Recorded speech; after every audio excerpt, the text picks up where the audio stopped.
एक बार की बात है, मैं रात की ट्रेन से यात्रा कर रहा था। मैं खिड़की वाली सीट पर बैठा था और अंधेरे से सीमित हुए रात के जीवन को देख रहा था, निहार रहा था, जितना भी मैं देख पा रहा था। ट्रेन तेज गति से चल रही थी, एक के बाद एक नई जगह, नए घर, कस्बे, गांव, नया माहौल, अलग संस्कृति और नए भौगोलिक स्थानों पर ट्रेन लेकर जा रही थी। लेकिन सब कुछ अलग होते हुए भी लगभग एक सा प्रतीत हो रहा था। लगभग हर कस्बे, हर गांव में एक मंदिर था, एक मस्जिद थी। वही एक बल्ब जलता हुआ पूरे घर को रोशनी दे रहा था। सभी घरों में अंदर सब लोग गहरी नींद में सो रहे होंगे। खामोश सड़कें, काम से देर से लौटते हुए कुछ थके हुए लोग। अच्छा, नींद के बारे में आश्चर्यजनक बात यह है कि सभी मतभेद मिट जाते हैं, सब एक से हो जाते हैं, निर्दोष, शांत, चैन में कोई अंतर नहीं। नींद तो सच्ची मानवता को परिभाषित करती है, हर इंसान की मासूमियत दिखाती है और सभी जीवों के लिए, इंसानों के लिए दिल में प्यार पैदा करने में मदद करती है, करुणा भाव रखने में मदद करती है। खामोश फैक्ट्रियां, ऑफिस, कार्यस्थल बिल्कुल मृत दिखाई पड़ते हैं, शांत,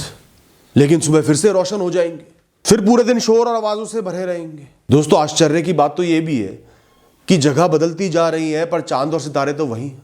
सब जगह एक है, आकाश सब जगह एक सा ही है। इसी तरह हर व्यक्ति के जीवन में तनाव के मामले सतही तौर पर अलग अलग हो सकते हैं, पर दूर से देखने पर सबका जीवन लगभग एक जैसा ही प्रतीत होता है। किसी भी व्यक्ति को किसी और व्यक्ति के स्थान पर रख दो तो जीवन लगभग समान ही है। फिर भी हम एक मजबूत और ऊंची व्यक्तिगत पहचान बनाने में लगे रहते हैं, उस बुलबुले में बने रहते हैं, मैं। और फिर ये अहंकार का युद्ध पूरे जीवन लड़ने के बाद अस्पताल के एक बिस्तर पर खत्म हो जाता है, जहां हमें सिर्फ गंभीर रोगी बोला जाता है, नाम तक नहीं जानते लोग, फिर बाद में शरीर बोलकर हटा दिया जाता है। उन एक जैसे बदलते गांवों, बदलते लोगों, बदलते जीवन की तरह, हर बदलते गांव में उस एक ही आकाश की तरह सब जीवों का भाग्य एक ही है। जन्म, मृत्यु, युवावस्था, लगाव, दर्द, गुस्सा, परिवार, अहंकार, मैं का भाव, मोह, दोस्त, प्यार, टूटे हुए रिश्तों की चुभन, डर, लापरवाही, चिंता, इच्छाएं, टूटे हुए सपने, हताशाएं, क्रोध, संतुष्टि, आंसू, मुस्कान, बुढ़ापा, प्रासंगिकता, अप्रासंगिकता, झुर्रियां, बुढ़ापा, जीवन का बेमतलब हो जाना, बचपन की यादें, जवानी की यादें और मृत्यु, नाश। कहां फर्क नजर आ रहा है? फर्क सिर्फ छोटे छोटे विषयों में, बाकी सब कुछ तो एक ही है। छोटे मोटे बदलाव हटा दो तो जीवन अधिकतर एक ही है, बस जीवन। रंगों से भरी इस दुनिया में, इस रंगमंच में, इस खेल के मैदान में आना है, उतरना है और खेलना है। जन्म, मृत्यु और समान मोड़ों वाली एक यात्रा है जिसे हमें अपने कर्मों से सजाना है। चारों ओर घिरा हुआ अंधेरा मंत्र मुक्त कर देने वाला और आरामदायक था। यह वैसा ही है जैसे मृत्यु थके हुए मन को और उजड़े हुए शरीर को सभी लगावों से, विषयों से, चिंताओं से, दर्द से मुक्त कर देती है और फिर उस जीव को, उस कारमान शरीर को एक नई सुबह दिखाती है, एक नया जीवन प्रदान करती है, नए कपड़े प्रदान करती है। शोक करने लायक तो नहीं है ना मृत्यु। विशाल खेतों के बीच में वो अकेली छोटी सी झोपड़ी मजबूर और अकेली नहीं दिख रही, बल्कि अकेली चमक रही है, उसकी पहचान उभर कर आ रही है। अकेलापन उतना भी बुरा नहीं है दोस्तों, ये किसी भी व्यक्ति के व्यक्तित्व को उजागर करता है, उसकी पहचान बनाता है, उसको खुद से जोड़ता है, उसे भीड़ में खोए रहने से खींचकर आत्म जागरूकता की ओर लेकर जाता है, जीवन की गहराइयों के दर्शन कराता है। गुजरने वाले स्टेशन, बड़े बड़े स्टेशन, बड़े बड़े शहरों के स्टेशन, जंक्शन मुझे जीवन के बड़े बड़े बिंदुओं की याद दिलाते हैं, जिनका हम बेसब्री से इंतजार करते हैं। हालांकि वे आते हैं और बिना कोई बहुत बड़ा प्रभाव पैदा करे चले जाते हैं, गुजर जाते हैं। हम रुक नहीं सकते कहीं भी। जीवन फिर सामान्य लगने लगता है और हम फिर से बेसब्री से इंतजार करने लग जाते हैं अगले बड़े स्टेशन का।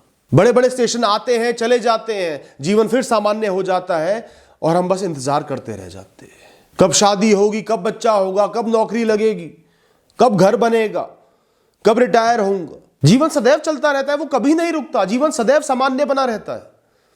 4 दिन की चांदनी, फिर अंधेरी रात। क्यों इंतजार कर रहे हैं हम?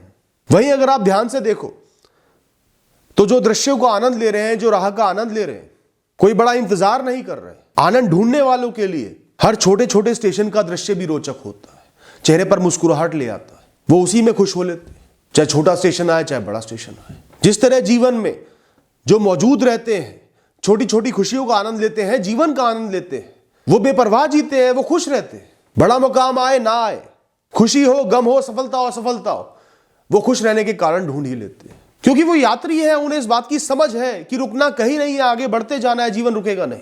जिसे किसी स्टेशन पर नहीं रुकना, उसके लिए हर स्टेशन चाहे छोटा हो चाहे बड़ा हो, सब समान ही तो है।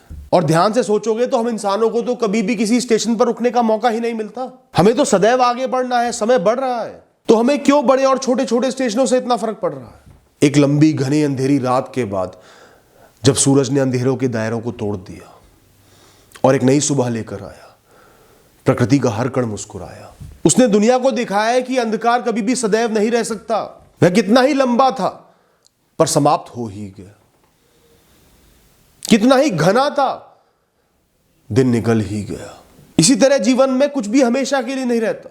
कोई असफलता, उदासी, डर या तनाव, कोई भी विषय, कोई भी कारण सदा के लिए नहीं, उसने बीतना ही है।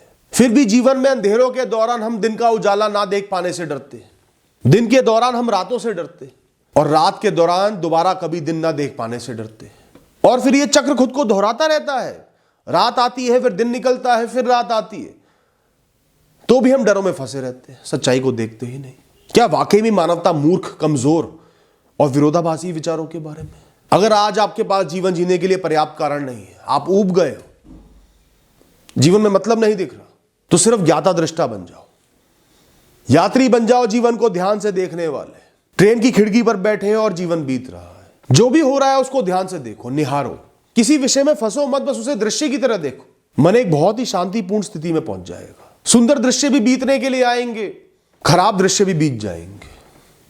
दोनों अलग अलग अनुभव देकर जाएंगे, अलग अलग रंग आपको देकर जाएंगे। अपने और अन्य लोगों के जीवन को देखकर निरीक्षण करो, समझो, सीखो, चिंतन करो। ज्यादा हस्तक्षेप मत करो।